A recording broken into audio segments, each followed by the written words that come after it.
Let's pray. Diyos Ama, salamat po sa lahat ng biyaya.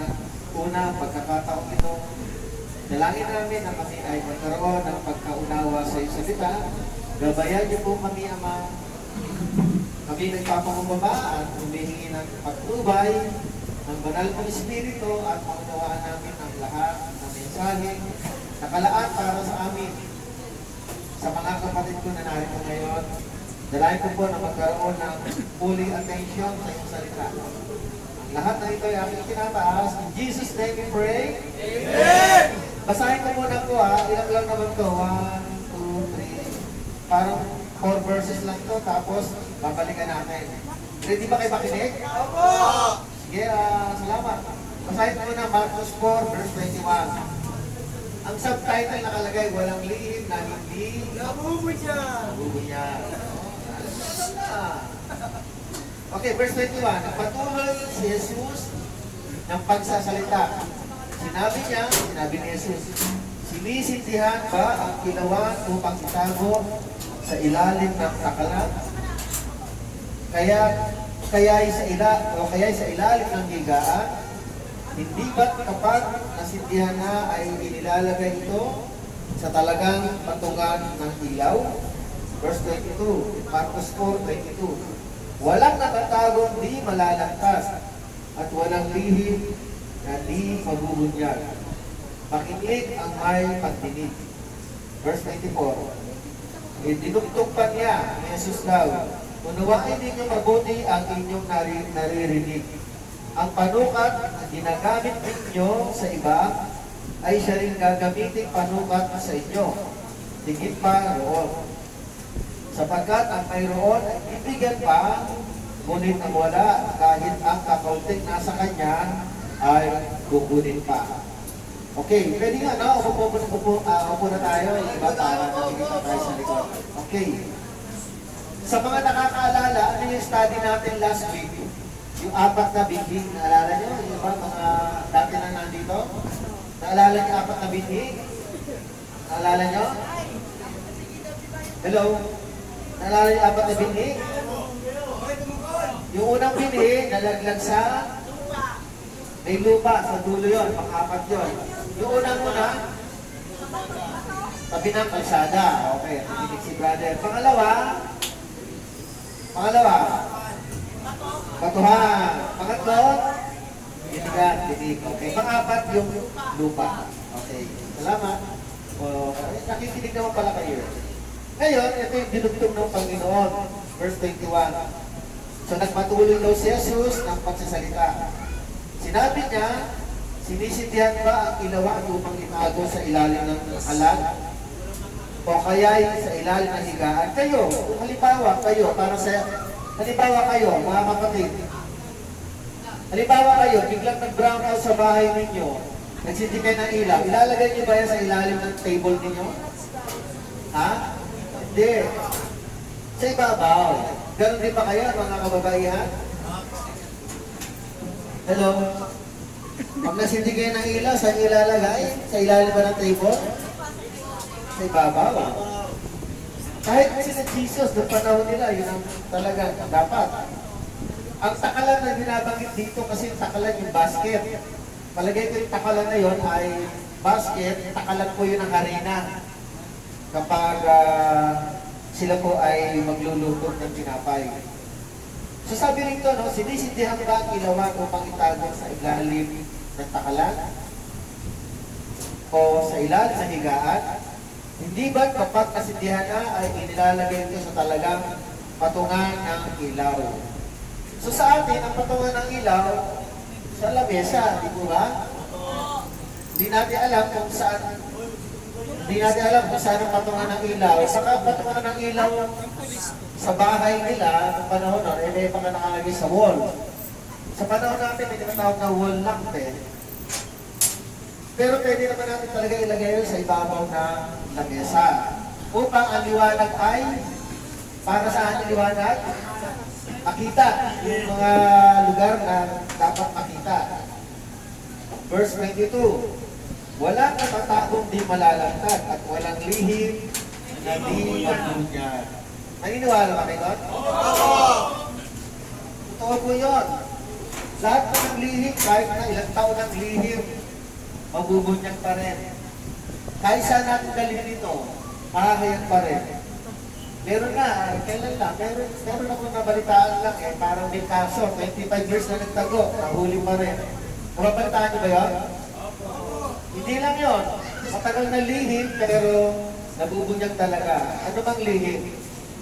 Kaya sabi rito, makinig ang may pagdinig. Kayo po ba may pagdinig? Amen ba? Amen! Maraming salamat. Mga kababaihan, meron po ba kayong pagdinig? Okay, so salamat at hindi tayo mahina ang pagdinig. Verse 24, idinugtong pa niya, unawain ninyo mabuti ang inyong naririnig. So, bawat salita po, ng salita ng Panginoon, dapat inuunawa. Pag sinabing inuunawa, ano ibig sabihin nun? O bukod tinidinig, anong ibig sabihin ng inuunawa? Pag inuunawa, iniintindi. Iniintindi. Sa Bible, may tinatawag na Tagalog na sa English ay meditation. Pag dinimeditate, para daw itong kambing na kumakain ng damo na nguya ng nguya at talagang kinakatasan yung damong kinakain. Talagang dinanamnam. Ibig sabihin, iniintindi, inuunawa.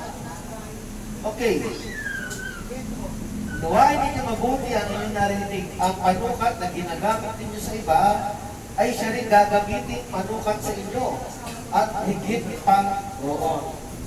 Saan natin maihabig panukat? Kung ano yung ginawa natin, ganun din ang gagawin sa atin. Kung mabuti yun, ganun din ang gagawin, mabuti. Kung masama, masama rin. Panukat, eksakto. Tapos meron pa pinanggit at higit pa roon. Ibig sabihin, kung gumawa ka ng mabuti, kahit kaunting bagay na mabuti, pwedeng higitan nyo ng kabutihan o higit pa. Tama ba? O meron gano'n. May mga bagay na gano'n, gawa ka ng malit na bagay na nagustuhan ng tao, tapos ginagantihan ka na higit pa doon sa binigay mo. So ganun din naman, kapag gumawa ka ng masama, ito nakakatakot. Kapag gumawa ka ng masama, minsan, grabe yung gante. Higit pa. Diba? Para bang sinuntok mo lang, tapos ginantihan ka, sama pa, nagtugo pa, ibig sabihin, mas malaki ang pinsala. So minsan ganon ang nagiging batayan. Kung ano yung sukatan na ginawa mo, mabuti man yan, babalik sa'yo, masama yan, pwedeng bumalik sa'yo, at pwedeng higit pa. Okay, saan na tayo? Verse 25, sapagkat ang mayroon ay bibigyan pa, ngunit ang wala, kahit ang kakaunting nasa kanya ay kukunin. Ngayon, kung halimbawa, sabi rito, verse 25, sapagkat ang mayroon ay bibigyan pa, ngunit ang wala, kahit ang kakaunting nasa kanya ay kukunin. Ibig sabihin, kapag meron kang kakaunti, tapos ikaw ay giver, mapagbigay ka, ikaw ay magpapalain pa. Ngunit kung ang kakaunting bagay nasa kanya ay pwede pang kukunin. Ibig sabihin, parang parables po ito no parables of the talent yung pagbibigay. Yung isa, sa parables of the talent, meron pong tatlong binigyan ng talento. Ang talento po, noong unang panahon, yun po ay bigat ng sukatan ng silver. In one talent, equivalent to 34 kilo of silver, kung di ako nagkakamali. Napakamahal po mo. Ngayon, binigyan ang talento, ginamit ni Jesus bilang parables. Parang tinatawag na binigyan niya yung isa ng talento ng 5, yung isa 2, yung isa 1. Yung 5, ipinangkalakal niya bilang business. Bumalik po yun, tumubo. Yung binigyan ng 2, tumubo rin ang 2. Yung isa naman, hindi tumubo. Itinago yung talento, binigay sa kanya. So, pagbalik ng tao na maniningil ng kanyang tubo, yung 2, tumubo, yung isa hindi. So sabi nga doon sa talata, doon sa tinatawag na parables, dapat pag pinangkalakal mo, okay, nalagay mo sa bangko. Kaya sabi niya, ibigay ang talento sa mga tumubo pa para, ganito din ang binabanggit doon, sapagkat ang mayroon ay bibigyan pa, ngunit ang wala, kahit ang kakaunting nasa kanya ay kukunin pa. Okay. So ano ibig sabihin ng ilaw ngayon? Ang ilaw ba ay na malaking tulong? Sa akin po ba malaking tulong ang ilawan? For example, pag dito nag-brown out, nangyari naman nagkaroon na ba ng brown out dito? Naranasan nyo na ba?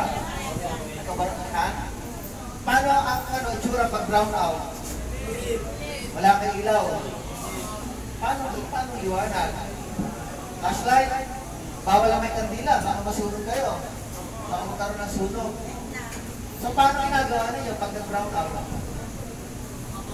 Ha? Kakapa-kapa. Pero sana wag naman mag-brown out kasi wala kayong bintana, wala kayong liwanag na panggagalingan. Kaya pala meron doon. Okay. So balikan natin to, no, mga kapatid, no? Sinasabi ni Jesus, ang ilawan. Tulad nito ni Jesus, sino ba si Jesus? Si Kristo po ay kumakatawan din sa ilaw. Nung dumating siya, hindi siya nagtago. Amen? Tingnan natin, unang-una, sino ba ang pinakikilalang ilawan? Si Jesus, nire-represent din niya ay isang ilawan. Tignan mo sa page 128, sa kanan, Brad. Page 128. Aklat ng 1, chapter 8, verse 12. Page 128 sa kanan. Ano sinasabi niya? Aklat ng 1, chapter 8, verse 12. Si Jesus ay nire-represent din ng bilang ilaw. Ano sabi niya, Brad? 1, chapter 8, verse 12. Page 128. Pakitakas. Pakilakas mo. Ilalagay ng mic sa'yo. Tayo ka. Lagay ng mic sa'yo. Sige, dali ka. Lakas mo. Muling nagsalita si Jesus sa mga tao. Sinabi niya, ako ang ilaw ng sanlibutan. Ang sumusunod sa akin ay magkakaroon ng ilaw sa kanyang buhay at di nalalakad sa kadiliman. Salamat. Okay, thank you, bro. So, ano sabi ni Jesus? Babalik ko.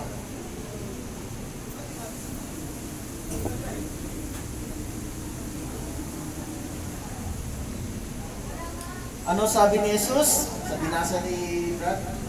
Muling nagsalita si Jesus sa mga tao, sinabi niya, ako ang ilaw ng sanlibutan. Ang sumusunod sa akin ay magkakaroon ng ilaw sa kanyang buhay at di nalalakad sa kadiliman. So si Jesus ang ilaw. Kung iahambing natin, yung binasa natin sa Marcos 4, si Jesus ay dumating hindi para magtago. Di ba sabi natin, sabi nga ni Jesus pala, meron bang ilawan ay tinatago sa ilalim ng higaan? Di ba inalalagay sa ibabaw upang malaklat? So si Jesus po ay hindi nagtago nung dumating siya. Lumantad po siya upang siya ay maging ilaw sa mga tao. At maliwanag yung sinabi ni Jesus, ako ang ilaw na sanlibutan, ang sumusunod sa akin ay magkakaroon ng ilaw sa kanyang buhay at di na lalakad sa kadiliman. Tanungin ko lang kayo mga kapatid, ito bang pagpasok nyo rito, masasabi nyo ba na kayo ay lumakan sa mga madilim na bagay? Ha? Ulitin ko ha, kayo ay nasa loob. Masasabi nyo ba na kayo ay nakalakad sa madilim na bagay ng buhay nyo? Amen? Amen! Kayo po ba ay umaasa na magkakaroon din ng liwanag sa araw? Amen. Huwag dapat ninyong kakaligtaan na ang liwanag ay si Jesus. Kapag si Jesus po ay nasa inyo, magliliwanag din kayo. Amen? Amen. Naniniwala kayo doon? Kapag si Jesus ay nasa atin, maliwanag naman sinabi niya. Sabi pa nga niya rito, di ba? Ang sumusunod sa akin ay magkakaroon ng ilaw sa kanyang buhay. Kung ang tingin ninyo, kayo ay nadiliman, ulitin ko ha, kung ang tingin ninyo kayo nadiliman, narito kayo, pero kayo susunod sa Panginoon, sa kanyang ilaw, di na kayo lalakad sa kadiliman. Hindi ako nangako siya. Amen? Amen! Kung pananampalatayanan ito. Ganon din kayo mga kababaihan. Kung kayo naniniwala sa liwanag ni Jesus, hindi na kayo lalakad sa kadiliman. Amen? Amen! Now, ano pa ang nirepresenta ni Jesus? Kung ang tanong ay, Pastor, paano ko susundan si Jesus? Ay, hindi ko na siya nakikita. Totoo po yun. Siya po ay nasa langit na.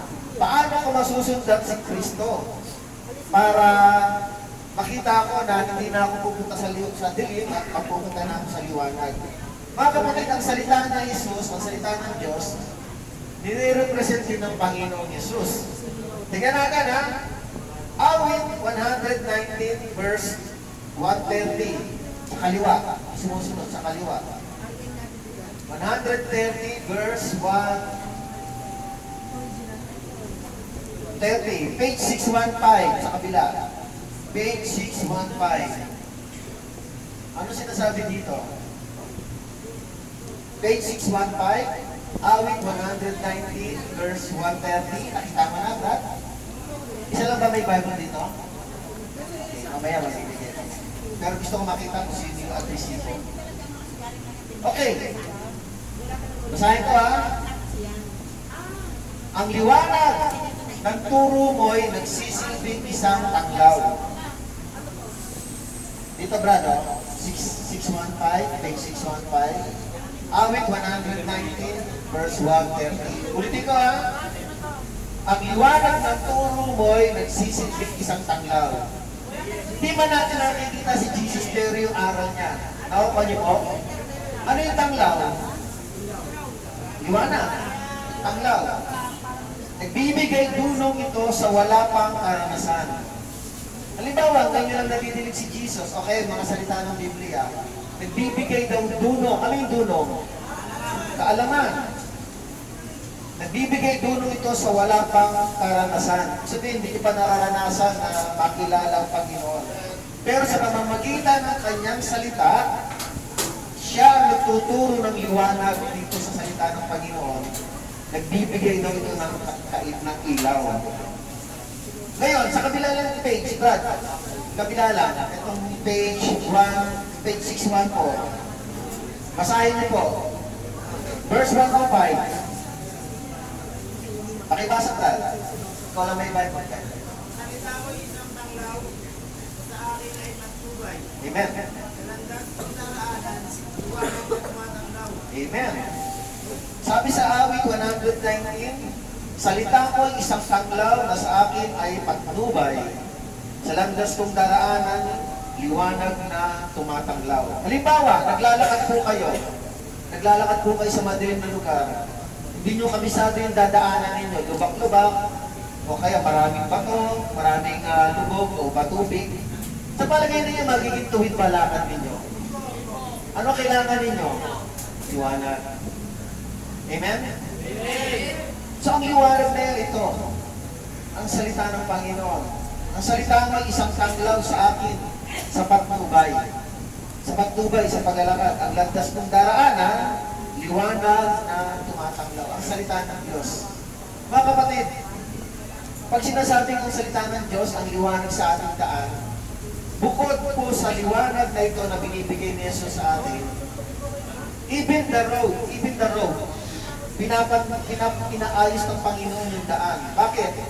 Mismo sinabi ni Jesus, spiritually speaking, sabi ni Jesus, I am the way, ako ang daan, the truth, ang katotohanan at ang buhay and life. Walang sino man makakarating sa Ama. Nasaan ba ang Diyos Ama? Nasa langit. Hindi kayo makakarating, hindi rin ako makakarating sa Ama, maliban sa Panginoong Yesus. Kaya si Jesus po ang daan.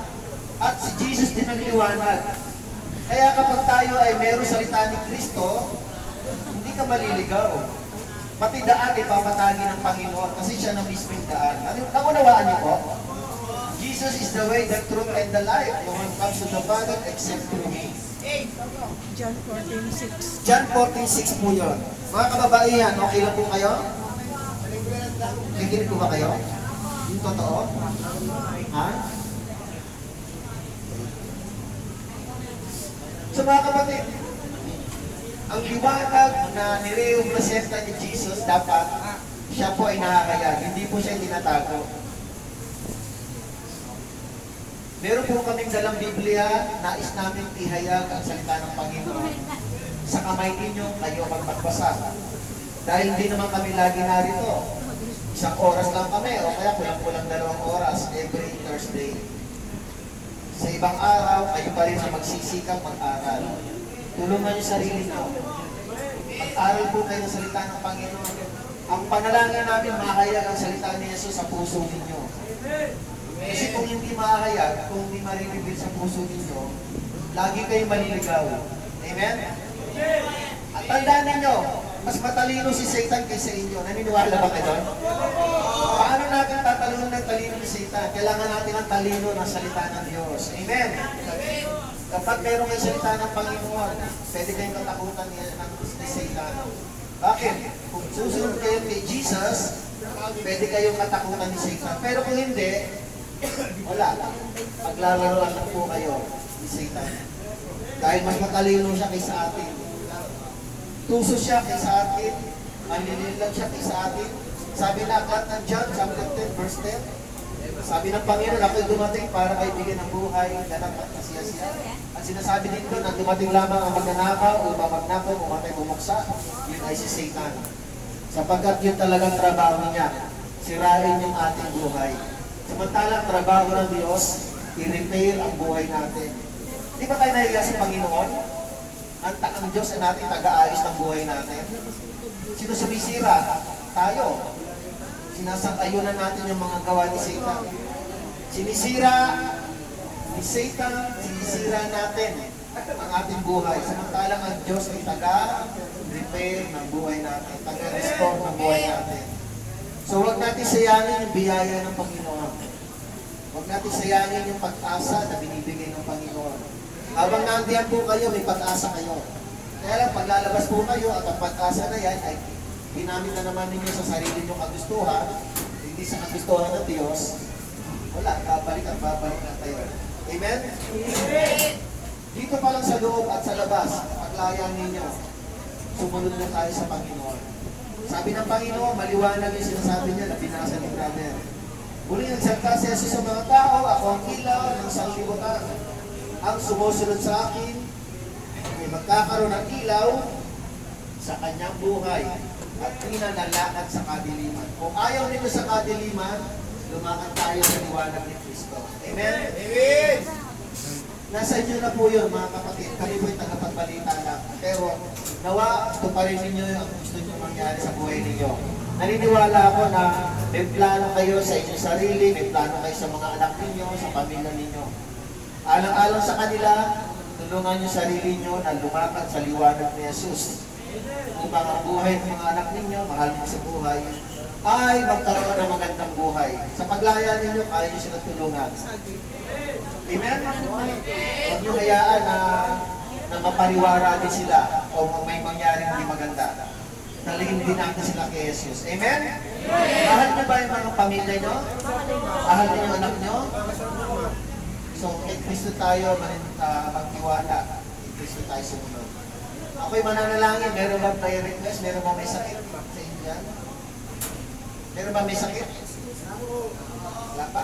Wala naman? Dito sa babae, so meron ba may sakit? Ha? Okay, sige. Sige, mananalangin ako. Okay lang, upo-upo lang kayo. Huwag na kayong tumayo. Ganda sa mga kabayan. Bigit lang natin mata natin. Bigit lang natin mata natin. Diyos Ama, muli salamat po sa biyaya ng oras na kami ay dinala niyo dito upang makapag-fellowship po kami sa iyong salita. Dalangin namin, Ama, na mga kapatid ko ito ay patuloy na manalig sa iyo. Tulungan niyo po silang lumakad sa iyong liwanag at talikuran ng mga kadiliman ito, Panginoon. Nang kadiliman na ito ay magdadala lamang sa kanilang kapahamakan. Ngunit ang mga liwanag na iyong idinudulot ay buhay na walang hanggan. Ang salita mo ay matibay ng buo at matibay na sandigan na kaya magligtas ng buhay at magdala sa buhay na walang hanggan. Sa sino mang nagdanay sumunod, isuko ang sarili sa iyo, Panginoon. Kaya Amang Diyos, kami nagpapasalamat na Lord, ang salita mo ay laging mamutawi sa bibig nila at sila po ay laging manalig sa iyo, manampalataya. Sa kabila na narito sila ngayon, nawa ay makatulong din ito bilang pagpilay-nilay nila sa kanilang mga buhay. At nawa, tulungan niyo silang malagpasan ang lahat ng pagsubok na ito, ang lahat ng kaso. Paspasan mo rin po ang mga PAO, Public Authorities Office, na sila po ay mga siwa at mahayag po ang mga tamang justisya para sa mga kapatid mo ito. At sa paglaya nila, sila po ay mamuhay ng matuwid at magsikap na huwag nang bumalik sa lugar na ito, Panginoon. Dalahin pa rin po, Ama, na habang narito sila, i-bless niyo po ang puso nila na sila ay magkaisa magturingan, magkapatid bilang iyong anak. Sila po ay laging maging mapagbigay, mapagbiyaya, magpatawad, magkaroon ng tinatawag na concern sa isa't isa, magmalasakit, at tulungan niyo po silang maging giver po sa mga walang dalaw at walang pagkain. Tulungan niyo sila magbukas palad at magbigay sa mga nangangailangan. Maging sa kababaihan man at sa mga kalalakihan. Maraming salamat po, Ama. Itinataas ko po ito. In Jesus' name we pray. Amen. Amen. Okay, maraming salamat mga kapatid. Amen.